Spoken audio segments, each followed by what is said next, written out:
Hello, wonderful people. So the other day I got a question. I saw a question, excuse me, that was asked in the Akai Force user group, and it was about how to record loops from a synthesizer, an external synthesizer, not an internal VST or drum kit or anything like that, just an external synthesizer. How do you record a loop into the Force? And that got me thinking, I do a lot of tutorials about a lot of these more advanced things. So today I'm going to do a basic tutorial. How do you record a loop from a synthesizer into your Force? I'm going to show you how I do it. There are a few different ways to do it, but I'm going to show you my preferred method, and I'll tell you exactly why I do it the way I do it. So the first thing that I have is my mod wave set up on track 1. And my mod wave is connected to the Force via USB, and the audio outputs from the mod wave are going into 1 and 2. Then I have 3 audio tracks. I have 1 for recording and then 2 for playback. The audio recording and then loops 1 and loops 2. I also have a drum kit, and I'm going to show you how I use that as well. So in order to record a loop, you need your synthesizer. If it has its own, if you have the sequence in the synthesizer, you want to connect your MIDI output to the synth and send it MIDI clock, so that when you press play on the Force, it'll play the sequence on your synthesizer. I'm going to be sequencing with the Force, so I'm not going to be doing that. I'm going to have the Force connected via USB, and I'm going to send the sequence from my Force to the mod wave. So the best way to do this, in my opinion, is to have the first track be in the monitor section here. You want it to be on in, right? You can have it record in a few different ways. You can have it record in auto. You can have it record in merge, but I prefer in. And the reason for that is if you're working on hot audio, if it's really high level audio that you're using, and you're recording that into a clip, when you're playing back, and then when your clip finishes and it automatically launches, you'll get an extra hot signal from both of them playing back at the same time. So I have 1 track for recording, and then 2 tracks that are going to receive the loops, and then you can play them back individually. I hope that makes sense. So I have monitor in. I have the record enabled on the first audio track. I have record enabled in the Force, and I'm going to press the clip that I'm going to be launching and the clip that I'm going to be recording at the same time. And so what'll happen is, I'm going to stop it because I think it's actually playing still. Click there. Yeah, okay. So now I'm going to click both of those clips. It'll launch the sequence from here, and it will record the sequence into the first audio track. Here we go.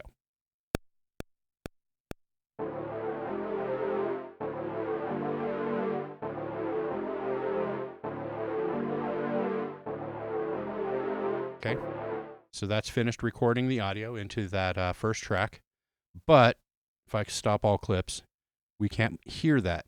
We need to move that clip onto a playback track. So I'm going to stop, click copy. I'm going to move that by copying and pasting it and deleting the original. Now we can play back.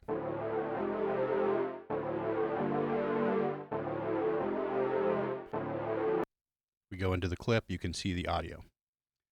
There is one pitfall when you're recording loops. You want to have, or at least I do this, I want to have my clips be dry, and at the end of each loop I want the audio to kind of drop out, so that when it loops back around and starts again, it doesn't have any artifacts from like a reverb or a delay tail, or say for instance your synth has a really long release. You want to make sure that your loops have a 0 point at the end, so that when you restart it sounds natural. I have another clip that I'm going to record that has a more tied note structure. It's basically the same thing, but the notes are more tied, and I'm going to show you how that works. I'm going to click record, and then I'm going to record that clip into this one here.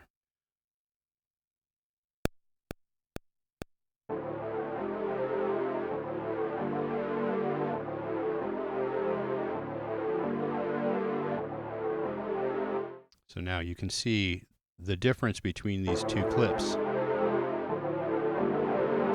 There's this extra bit of audio that goes all the way through, and when it reaches the end, it's not stopping naturally. When it loops around, it kind of has a little bit of an artifact at the end. So if I copy that out of the non-playback track and delete that, let's stop all clips.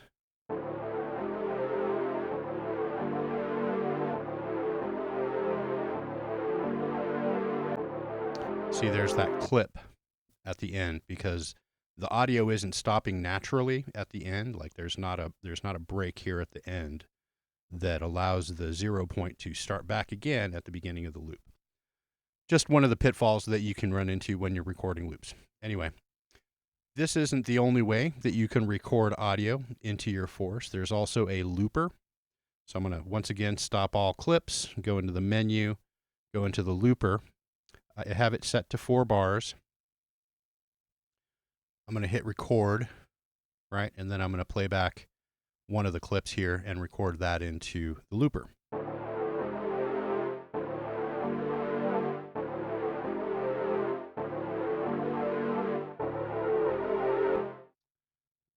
You hear that extra boost of audio at the end there is because at the end of the loop it starts playing back, and then you get that doubled audio.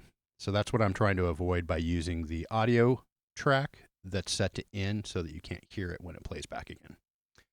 Anyway, now we can export that to a track. I'm going to export that to not audio record, but say loops 1 and clip 2.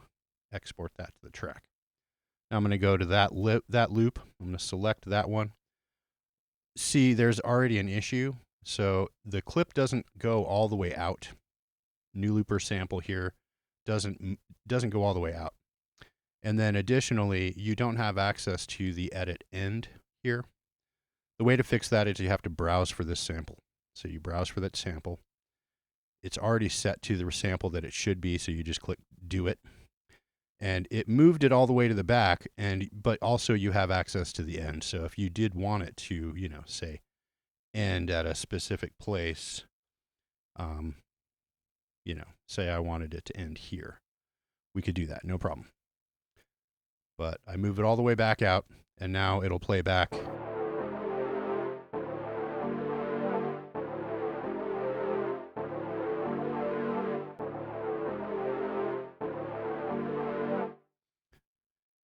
All right, so that's not the only ways.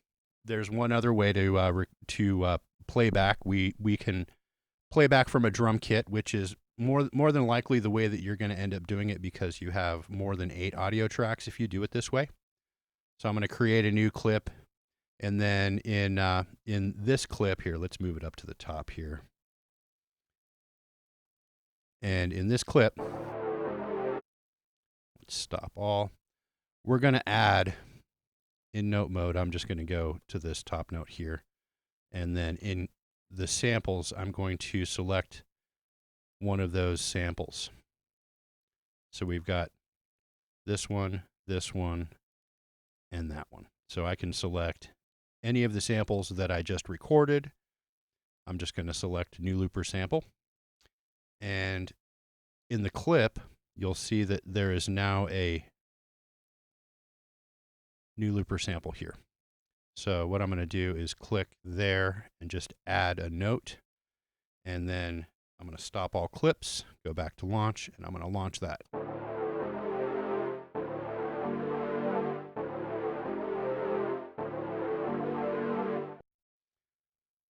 Got it? So that's basically it. That's all the ways that I know of playing back loops and recording them into the force. There may be other ways, but this is the way that I prefer to do it.